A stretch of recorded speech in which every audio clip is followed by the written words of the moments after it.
మాతృదేవోభవ. ధార ధార ధార ధారణాధారగా ధారగా దయాసుధార శంభు. ధార ధార ధార ధారణాధారగా ధారగా దయాసుధార శంభు. పారు కొండ మీద పాపాలు నిల్చునా. ధార ధార ధార ధారణాధారగా ధారగా దయాసుధార శంభు. పారు కొండ మీద పాపాలు నిల్చునా. తలుపు తీయుమమ్మ తలుపులమ్మ.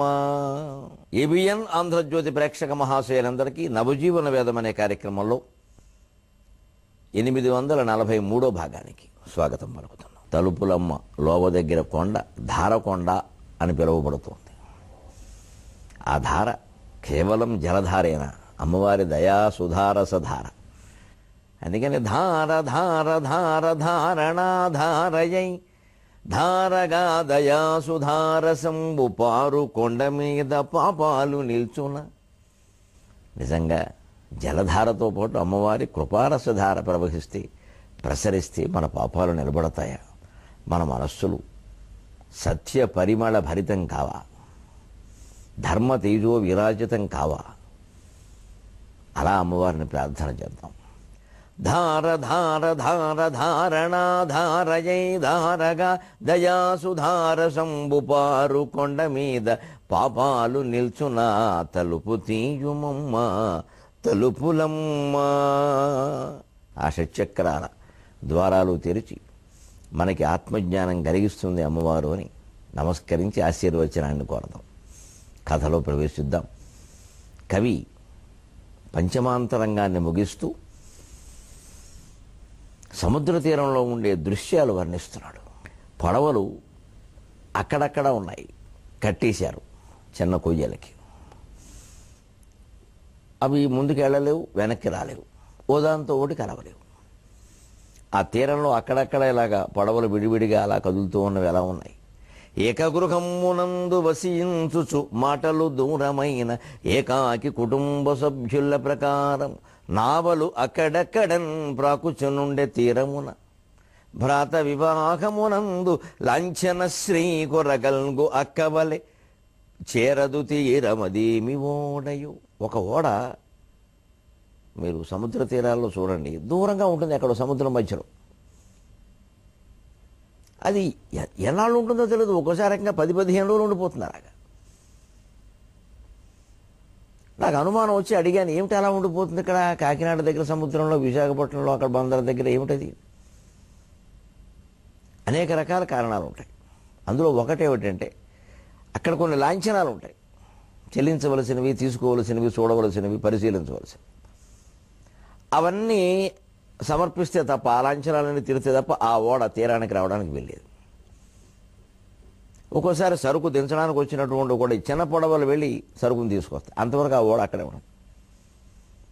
దాన్ని చూడగానే కవికి ఏమనిపించిందంటే, భ్రాత వివాహమునందు లాంఛన శ్రీ కొరకు అల్గు అక్కవలె చేరదు తీరము అదేమి ఓడయు. ఇప్పుడు అత్యాధునిక సాఫ్ట్వేర్ జీవితంలో ఇలాంటివి మనకు కనబడడం లేదు, కానీ పూర్వం ఉండేది. పల్లెటూళ్ళలో తమ్ముడు పెళ్ళైతే అత్తారింటి దగ్గర నుంచి అక్కగారు వచ్చేది, ఇంటికి వచ్చేది కాదు. పక్కన వాళ్ళ బంధువులు ఎవరో ఉంటారు, వాళ్ళ ఇంట్లో ఉండేది. అక్కడి నుంచి కబురు చేసేది. నాకు ఆడపడుచు లాంఛనాలు ఏమి ఇస్తారో చెప్పమని నేను అలిగాను. ఆడపడుచు అలకారు, ఓ సరదా. ఆవిడ అడుగుతుంది, ఏం తీర్చాలి. ఆ దంపతులు శోభన మంచం మీద కూర్చుంటే ఆ దుప్పటి ఎవరికి వెళ్ళాలి, వాళ్ళు తిన్న పాయసం గిన్నె ఎవరికి వెళ్ళాలని కొన్ని లెక్కలు ఉన్నాయి, సంప్రదాయాలు. ఆ లెక్క ప్రకారం చేయవలసిందే. అక్కడ మళ్ళీ వెండి గిన్నె పెట్టాల్సిందే, ఇత్తడి గిన్నె పెట్టేస్తే కుదరదు. ఏ తమ్ముడు పెళ్లి చేసుకుంటున్నావు, నాకు ఇంతేనా ఉంటుంది. పూర్వం ఆడపడుచులు ఆ భర్త మీద ఆధారపడేటువంటి ఆర్థిక స్థితి కారణంగా ఇలాంటివి ఆశించేవారు. అదో ముద్దు ముచ్చట. వాళ్ళకి ఆ స్త్రీలకు అప్పుడు ఇచ్చినటువంటి ఆర్థిక స్వాతంత్రం ఏమిటంటే, ఎక్కడ మితిమీరే అవకాశాలు లేకుండానే ముద్దు ముచ్చట రూపంలో చాలా ఇచ్చారు. పైగా అసలు స్త్రీధనానికి ఎంతో రక్షణ కల్పించారు. స్త్రీయుత్తం అధమాధము అన్నారు. అంటే ముట్టుకోవడం అధమాధము అని. స్త్రీ విత్తం దోషం కాదు అక్కడ. ఇంకా ఆడవాళ్ళ సొమ్ము తీసుకుని దాన్ని మగవాడు వాడుకోవడం కంటే దౌర్భాగ్య స్థితి ఇంకోటి లేదు అని చెప్పారు. ఎందుకంటే ఏదో పుట్టింటి వాళ్ళు ఇలా ఆడపడుచు అలకలవనం, లేకపోతే ఒకసారి పసుపు కుంకుమ కింద ఏదో ఇవ్వడం, 1 ఎకరం పొలం రాస్తారు. ఎందుకంటే ఏదో ఈ మొగుడు సరైన వాడు కాదు, ఎప్పుడైనా ఏదైనా ఇబ్బంది వస్తే ఆ పిల్ల ఆ ఎకరం పొలం వచ్చే ధాన్యమైనా తిని బతుకుతారు ఆ పిల్లలు, మరి తల్లి అయితే పిల్లలను వదిలేదు కదా, తండ్రి వదిలేసిన అని ఇంత ఇంత విస్తృతంగా ఇంత లోతుగా ఆలోచించేవారండి పూర్వీకులు. అందుకే పసుపు కుంకాల కింద ఇచ్చారు, పసుపు కుంకాల కింద ఇచ్చేవారంట. ఆ పసుపు కుంకాల కింద ఇచ్చిన వాటిని ముట్టుకోకూడదు.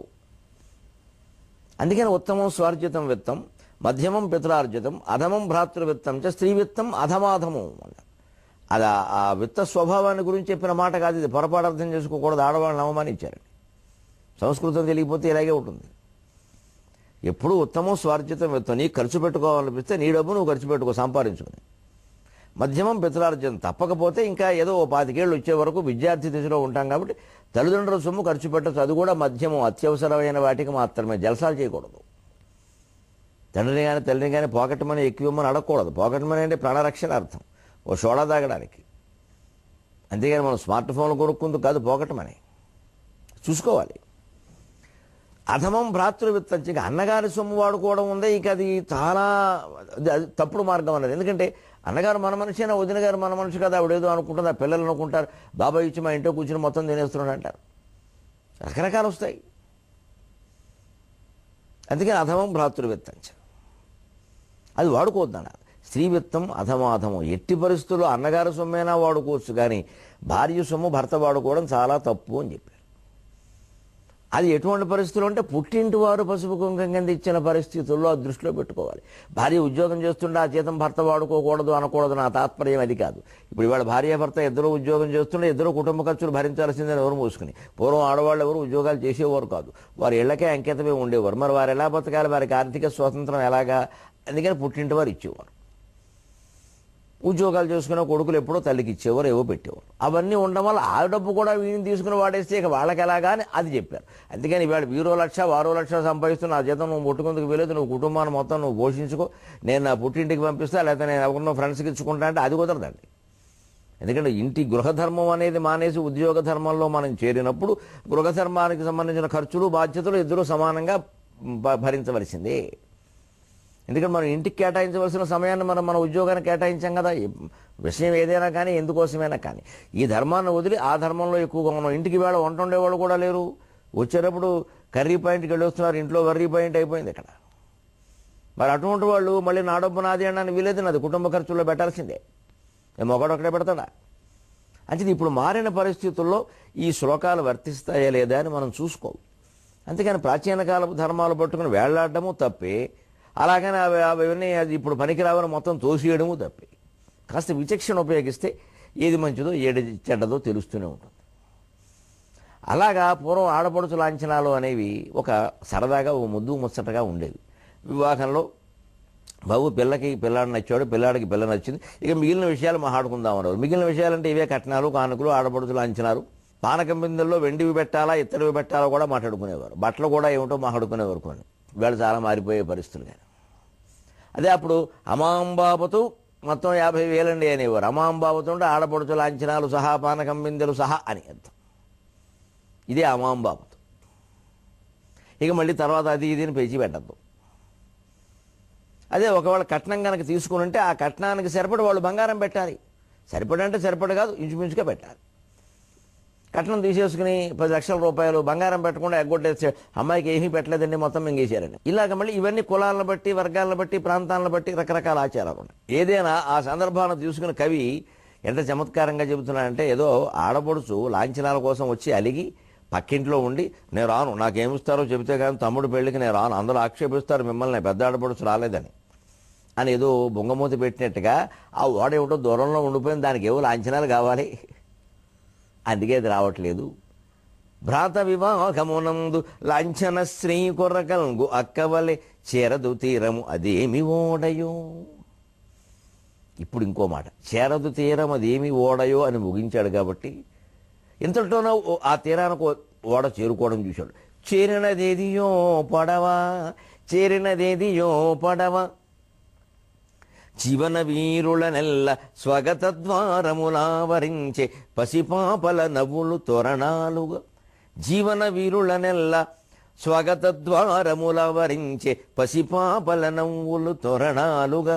దూరమునందె నిలిచి కనుదోయని తాకెడు తాళిబొట్టులు ఈసారికి దక్కెనంచు సహచారిణులా జగదంబ మృక్కగన్. ఇదొక ఆర్ద్ర భావభరితమైన సన్నివేశం, కరుణరసార్ద్రమైన సన్నివేశం. ఆ పడవ ఏదో చేరలేదు కానీ, ఆ ఓడ ఏదో రాలేదు కానీ, ఇంకేదో పడవ వచ్చేసిందండి.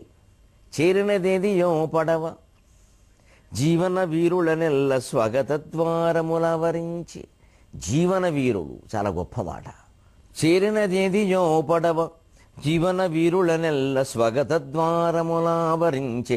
పసిపాపల నమ్ములు తోరణాలుగా దూరమునందె నిలిచి కనుదోయని తాకెడు తాళిబొట్టులు ఈసారికి దక్కెనంచు సహచారిణులా జగదంబ గొల్వగన్.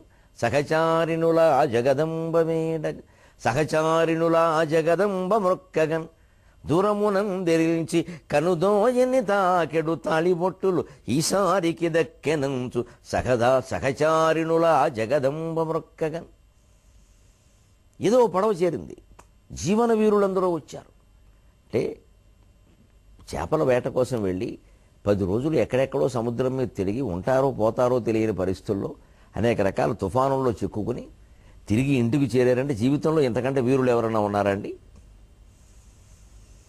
నిజంగా బెస్తవారు ఎంత వీరులు అండి అసలు. ప్రతిరోజు సాహసమే. అలాగే జీవన వీరులు అంటే జీవితంలో వీరులైనా కాదు, జీవనం అంటే నీరని అర్థం అండి. అంచేత జలవీరులు, the heroes of the ocean. మొత్తం సముద్రానికే వీరులు, ఇంతకంటే వీరులు ఎవరు అని 2 అర్థాలు. జీవన వీరులనల్లా స్వాగత ద్వారములు ఆవరించి. నాన్నొచ్చాడు, నాన్నొచ్చాడు, మామయ్య ఇచ్చాడు, అన్నయ్య ఇచ్చాడు అని పిల్లలు ఇలా చేతులు పైకెత్తి ఇలా ఇలా అంటుంటే అవన్నీ స్వాగతాలు చెప్పే ద్వారాల్లో ఉన్నాయండి. సరిగ్గా స్వాగత ద్వారాలు ఇలా 2 స్తంభాలు నిలబెట్టినట్టుగా ఉంటాయండి. మధ్యలో ఇలా కమాన్ అంటారు కదా, అది ఉంటుందండి స్తంభం. ఇలాగే ఇలా ఉంటుందండి. పసిపాపల నవ్వులు తోరణాలుగా. మరి ఇలా ఉంటుందన్నా ద్వారం బాగానే ఉంది కవి, మధ్యలో తోరణాలు ఏవయ్యంటే వాళ్ళ నవ్వులే తోరణాలు అన్నాడు. జీవన వీరులనల్లా స్వాగత ద్వారములు ఆవరించి పసిపాపల నవ్వులు తోరణాలుగా. ఈ నవ్వుల్లోనే ఒక్క రవ్వ చెమ్మగిల్లిన కళ్ళు చూపిస్తున్నాడు మనకి. దూరమునందె నిలిచి కనుదోయని తాకెడు తాళిబొట్టులు ఈసారికి దక్కెనంచు సహచారిణులా జగదంబ మృక్కగన్. భార్య సహచారిణి. ఆవిడ వీళ్ళకి మళ్ళీ ముందుకు వచ్చేసి ఆయా నాన్న. పూర్వకాలం ఆడవాళ్ళు ఎవరు అలా ఉండేవారు కాదు. చాలా పద్ధతిగా గుంభరంగా ఉండేవారు. దుఃఖం వచ్చినా సరే, సుఖం వచ్చినా సరే. అసలు ఆ గాంభీర్యాలు, అసలు ఆడవాళ్ళ గాంభీర్యం ముందు అంబుధులు సరిపోవు, అంత గంభీరంగా ఉండేవారు. ఒక్కోసారి ఏదో బోడాతనం వచ్చి పైకి దుఃఖపడినా కడుపులో చాలా దుఃఖాలు దాచుకున్నారండి. అసలు ఆ జాతికి నమస్కారం. మానసికమైనటువంటి ధైర్యం ఎప్పుడు పురుషుడి కంటే స్త్రీకి ఎక్కువ అండి. ఆ భార్యలు వీళ్ళలాగా హడావుడి చేయకుండా బాగుండదని. ఎందుకంటే అంత మొగుడు కోసం కొట్టుకుపోతున్నావా అంటారు ఎవరో పక్క వాళ్ళు. వాడు 10 రోజుల పాటు ఊళ్ళో లేడు అంటారు. అందుకే ఆ మర్యాదలో అలా ఉండేవారు. ఓ మర్యాద, ఓ ముచ్చట, అంతే. అందుకని దూరమునందే నిలిచి ఆ ఇంటి దగ్గర, ఆ గుడిసి దగ్గర, అక్కడే గుమ్మం దగ్గర నిలబడి తాళిబొట్టు తీసుకుని, అమ్మాయ అమ్మవారు కాపాడిందమ్మా, నా మాంగళ్యాన్ని కాపాడిందమ్మా, తన బిడ్డను తను కాపాడుకుందమ్మా, నా మొగుడు నాకు ఇచ్చిందమ్మా అని అమ్మవారిని తలుచుకుని నమస్కారం చేసేవారు. ఇక్కడే మనం పాత పద్యం గుర్తు చేసుకోవాలి. ఈ చేపలు పట్టేవాళ్ళు, ఈ వీరులు విడుతూ ఉంటే వాళ్ళు వీడ్కోలు చెప్పినటువంటి పద్యం. నెమ్మదియంసు చెప్పి సతి నేత్రములను కొనగోటనంటి. నెమ్మదియంసు చెప్పి సతి నేత్రములను కొనగోటనంటి. దూరం అయిపోవు భర్తను కరమ్ముల వీడ్కొని తాళిబొట్టు దుర్గమ్మ పదంబుజద్వై సురక్షిత పీఠిక దాచిపెట్టి కందమ్ములు మోడ్చు బెస్తవనితల్ జనజీవన ధైర్యకేతువులు అని ఇదివరకు 4వ అధ్యాయంలో చెప్పడం జరిగింది. ఇప్పుడు సరిగ్గా 5వ అధ్యాయం చివరకు వచ్చేసరికి వాళ్ళు తిరిగి వచ్చారు.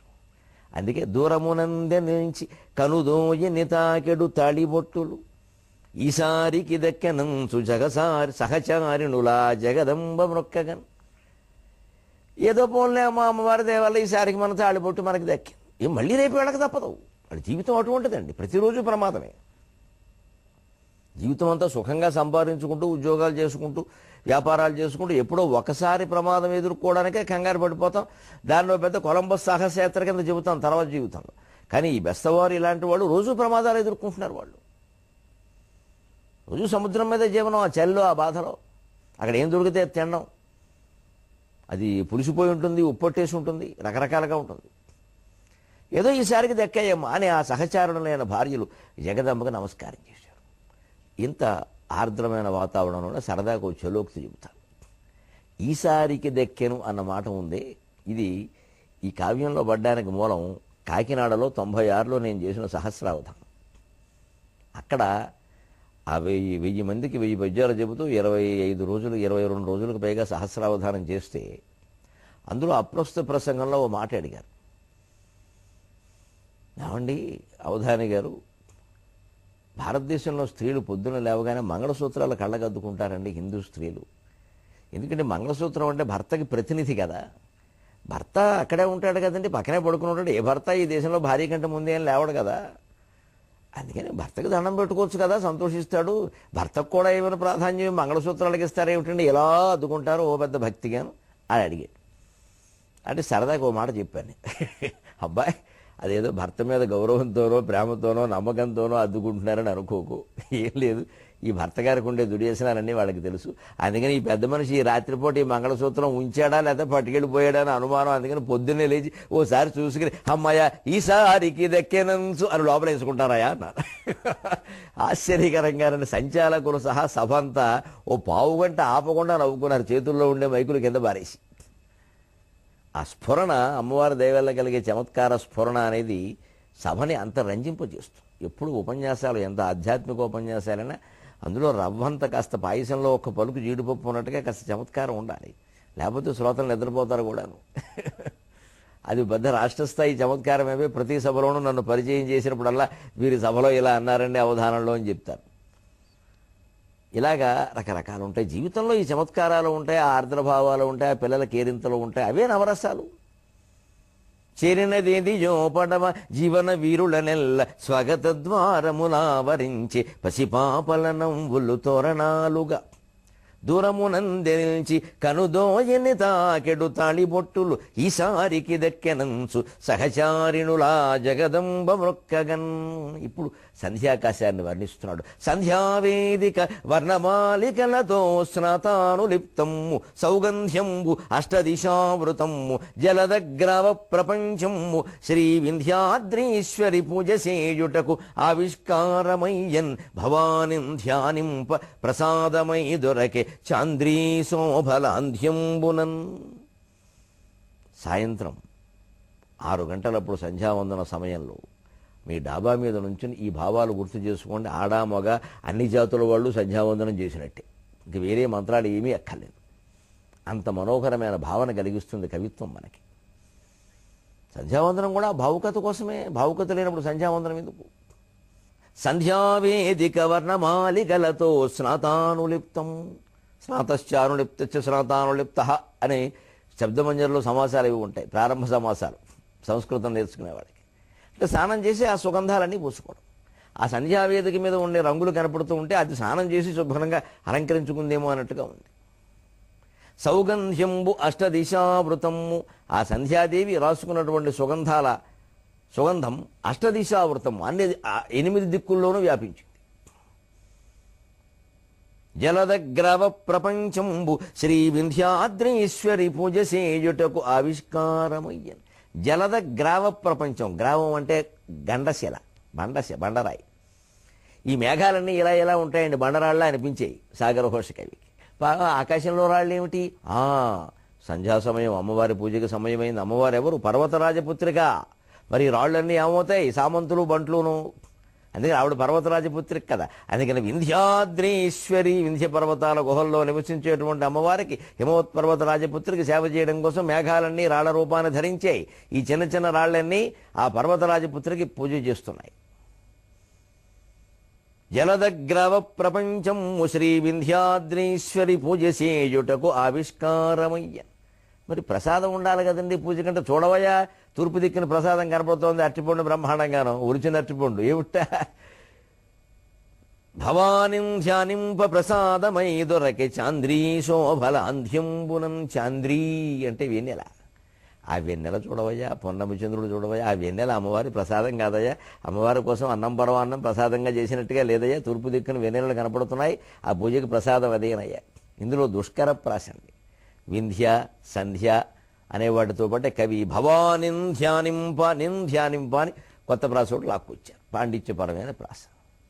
సంధ్యావేదిక వర్ణమాలికలతో స్నాతానులిప్తము సౌగంధ్యం అష్టదిశావృతము జలదగ్రవ ప్రపంచము శ్రీ వింధ్యాద్రీశ్వరి పూజ సేయుటకు ఆవిష్కారమయ్యన్ భవానిం ధ్యానింప ప్రసాదమై దొరకే చాంద్రీ శోభలాంధ్యంబునన్.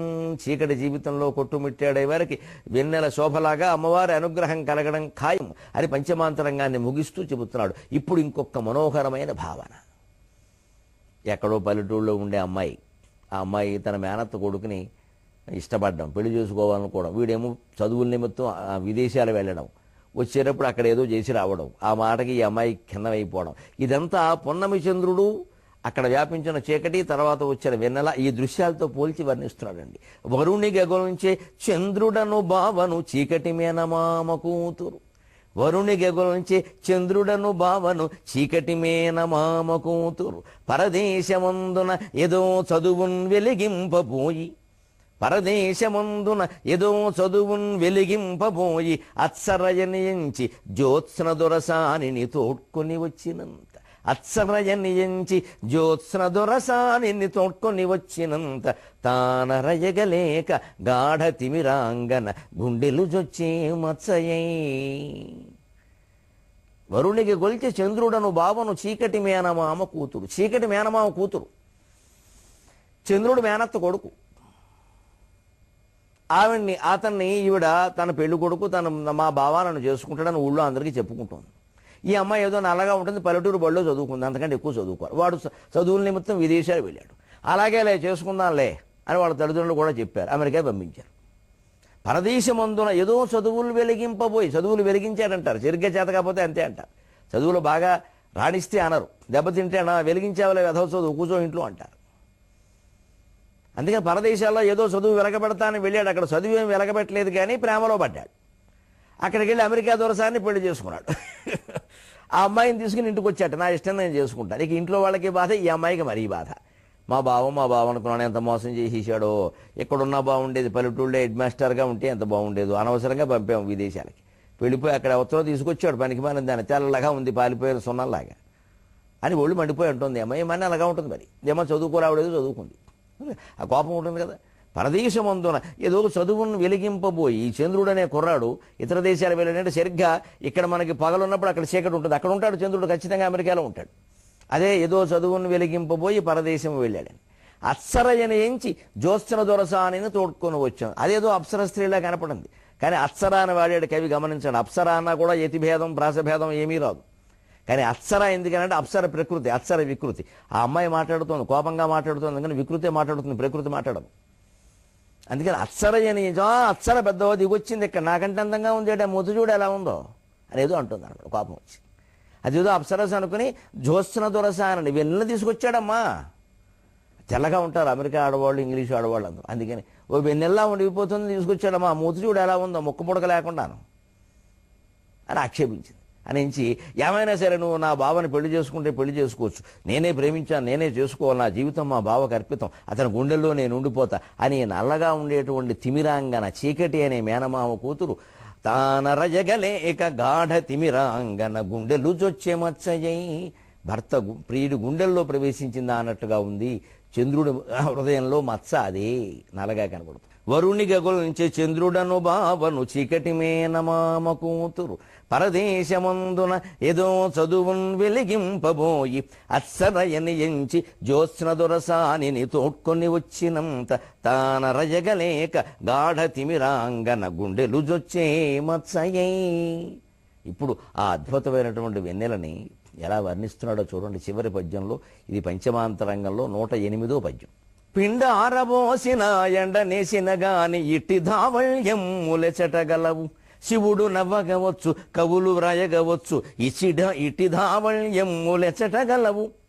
పారిజాతములో పరమేష్ఠి హంసలో పాలసంద్రములో పరమేష్ఠి హంసలో ఇట్టి ధావళ్యములెసటగలవు శరదామూర్తిలో శరదంబుదాప్తిలో ఇట్టి ధావళ్యములెసటగలవు సత్యమును ధర్మమును గూడి శాశ్వతముగా చెలిమి చేసిన పుట్టునే తెలుపు నిజము అందుకోసమే వెన్నెల ఔషధము పంచమ ప్రాణమయ్యే ప్రపంచమునకు అని వెన్నెల్ని వర్ణిస్తూ పంచమాంతరంగాన్ని ముగించాడు. ఇది సాగర ఘోష భౌతిక మానసిక పర్యావరణ పద్యకావ్యంలో 5వ అంతరంగం. పంచమాశ్వాసం దీనితో సమాప్తం.